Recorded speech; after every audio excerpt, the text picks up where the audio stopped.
A few months after I graduated from seminary, I took a trip to Australia to visit a friend. It was early-ish November, and it was beginning to look a little bit like Christmas. You were just starting to see some signs of the approaching holidays. And one afternoon, my friend and I were walking down a street in downtown Melbourne, and I stopped to look at a display window in a department store. It was a pretty Christmas scene of miniature people bundled up in warm winter clothes in a quaint looking village. And as I recall, pretend snow was actually falling. It wasn't that different from any Christmas scene that we might see in a department store display window in a city around here. But what struck me as so funny about this scene is that early-ish November in Australia is the beginning of summer. The weather was just beginning to get warm, and while stores were busy getting ready for Christmas, students were also busy getting ready for summer vacation. And yet, Christmas in Australia apparently evoked this traditional Northern European image of snow and cold. I stood in front of that window probably for longer than was necessary, trying to process what all of this meant. It's no secret that Christmas has always been a time for nostalgia. It's a time for eating the food that we have always eaten on Christmas and singing the songs that we always sing for Christmas and hanging the decorations that are always up for Christmas. And if we can't or don't do any of those things for whatever reason, it's just not the same. And of course, Christmas is a time for remembering holidays past, spent with people who aren't here anymore. And because of that, especially set against the whole most wonderful time of the year kind of attitude pervading everything, the Christmas season is often a trigger for grief. Sometimes this nostalgia that we have even takes on a life of its own, giving us ideas of how things used to be that maybe never were. That's what I thought about standing in front of that display window that afternoon, looking at this idealized Christmas scene of miniature people wearing fur-lined coats in November in Australia. Advent, the season that we are now in, leading us up to Christmas, is not supposed to be a time for looking back. It's a time for looking ahead to the birth of a baby in a manger, ahead to being together, singing joy to the world and lighting candles during silent night, ahead to peace on earth and goodwill to all people, ahead even to the coming of Christ again in glory and God's kingdom on earth. Advent is the season of waiting, hope, expectation, anticipation, but never just remembering. Or so it would seem.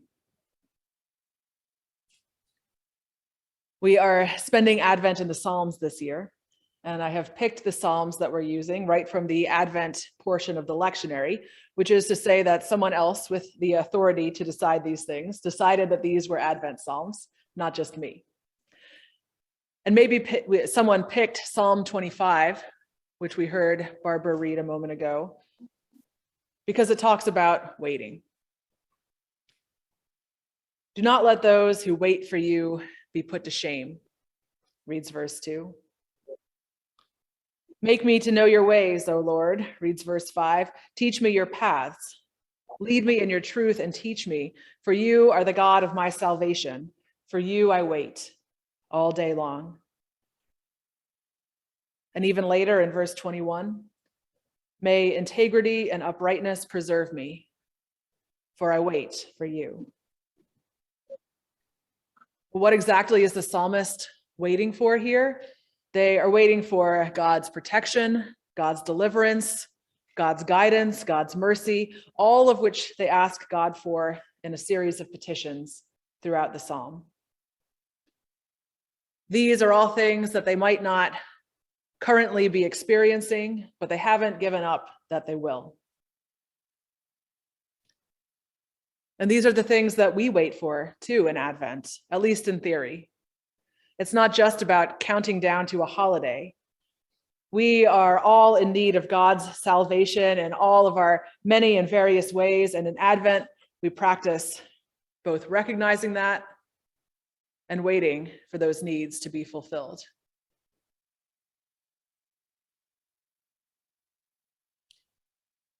And yet, perhaps surprisingly, given everything that I've said up to this point, Psalm 25 is also about remembering. Specifically, in verse 6, the psalmist asks God to remember. Be mindful of your mercy, O Lord, and of your steadfast love, for they have been from of old.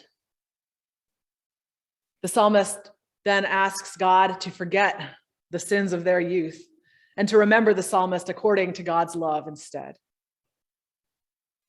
What I especially like about this petition is the fact that in order to remind God of God's essential character of love and mercy, the psalmist has to remember too. They have to remember what God has done in the past, the acts that have shown them who the God is, who they pray to now. Sometimes I know we like to take the Old Testament and the New Testament as two separate stories. In the one, God was jealous and vengeful, except maybe in a couple of the stories that we like to tell in Sunday school. In the next, we meet Jesus, who tells us that God loves us and just wants us to love everybody else. We tend to sometimes see Jesus as a corrective to that first part of the story, instead of as a continuation of it. And so when we do go to the Old Testament during Christmas or during Advent, it's usually to the prophets and to their words that we hear in Christian tradition as predictions of Jesus. I wonder, though, if this Advent we can take a page out of the psalmist's book and remember as we wait. God's love and mercy have been from of old. God's people experienced it in creation and in deliverance from oppression, in guidance through the wilderness, in God's sending of prophets who reminded God's people what it was all about when they forgot. And then, in the fullness of time, in God coming to earth, God's self, to be with us as Emmanuel. The whole story has been a story of love, and we know that love is on its way precisely because love has always been.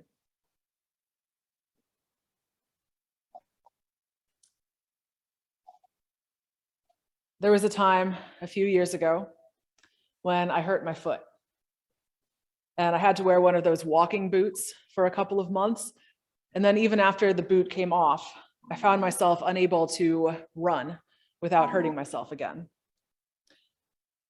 And this sounds like probably an absurdly small thing compared to the history of salvation of an entire people. But it was big for me because running was a source of health and prayer and mental stability for me, and not being able to do it sent me into kind of a low-grade depression, compounded by some other personal struggles during that time.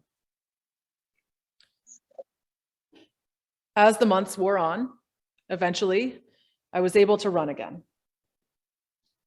Gingerly at first, and never as far as I once had. But eventually I could do a loop around the lake near my house again, which meant that that form of my physical prayer was back. And in the end, I felt like God was with me in that time, not just because I could run again, not just because I got what I wanted, but because in some ways it was a time of spiritual growth for me, as I learned to be thankful for what my body could do on any given day, and not to simply look back on what once had been, what I once had been able to do. And that was a lesson that I brought to other areas of my life as well. This past spring, a new and different injury meant that I had to stop running again. And so for much of this year, actually, I have found myself in a season of waiting to feel better, waiting to be able to do the things that I want to be able to do, waiting for the spiritual and mental health that for me has always come along with being able to do those things. And I find myself looking ahead at what life might be like when it's all okay again, when I'm better, which of course might be never in the way that I specifically picture it. I am getting older, after all. But I also find myself remembering, not just how things used to be when everything was better, although, okay, a little bit of that, but also remembering how God was with me before, last time, and how God brought good out of my struggle. And now, as I have been able to slowly and gingerly start running again, that has helped me believe that one way or another, I will know God's sustaining and deliverance this time as well.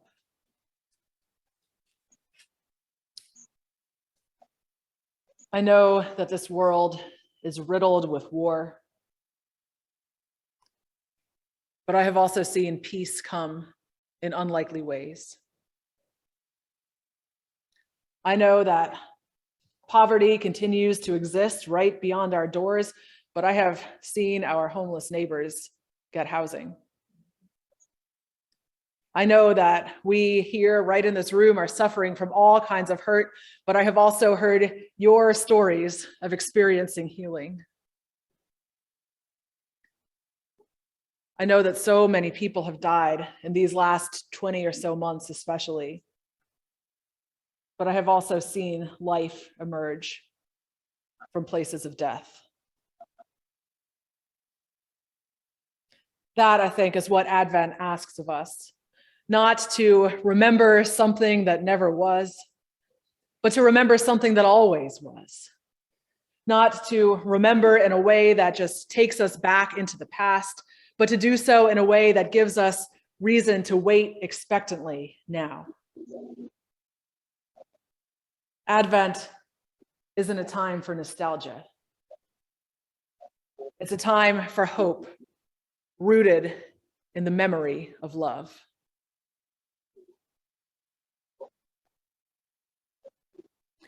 To you, O Lord, I lift up my soul.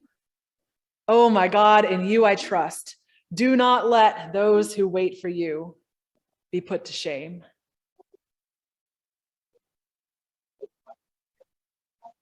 Because the day will come when there is a baby in a manger, and the day will come when we sing joy to the world, and the day will come when peace reigns on earth, and the day will come when we know our salvation in full. We believe it because we've lived it. We believe it because others have told us. And we wait now because the whole story is a story of love.